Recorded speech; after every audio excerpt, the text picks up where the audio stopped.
রাজধানীতে তীব্র গরমের খবর জানাতে এই মুহূর্তে সরাসরি যুক্ত হচ্ছেন আমাদের সহকর্মী সাজ্জাদ জাহান। সাজ্জাদ, তীব্র তাপদাহ আসলে বাসা বাড়িতে থাকতে যেখানে অস্বস্তি হচ্ছে সেখানে প্রচন্ড রোদে আসলে খোলা আকাশের নিচে যারা কাজ করছেন তাদের অবস্থা কেমন দেখতে পাচ্ছেন এবং এই আবহাওয়া আসলে কতদিন নাগাদ থাকতে পারে?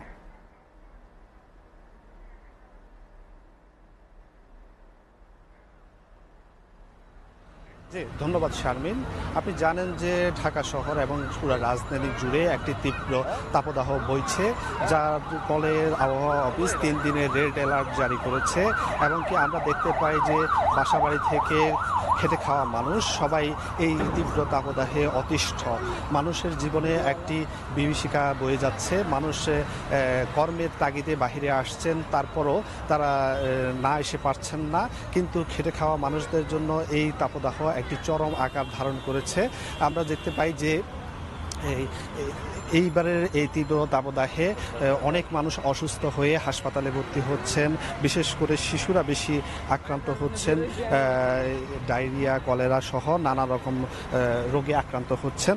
আবহাওয়া অধিদপ্তরের 44টি পর্যবেক্ষণ কেন্দ্রের 12টিতেই দেখা গেছে এইবার 40 ডিগ্রির উপরে তাপমাত্রা রেকর্ড করা হয়েছে, যা অতি তাপদাহ হিসেবে গণ্য করা হয়। চলমান তাপদাহ তীব্র আকার ধারণ করায় দেশে এমন বিরাজ করছে।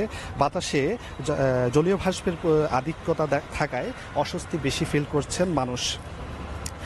এই বৈরী আবহাওয়ার কারণে চুয়াডাঙ্গা, গাজীপুর সহ পাবনায় আমরা খবর পেয়েছি হিটস্ট্রোকে 3 জন মারা গেছেন।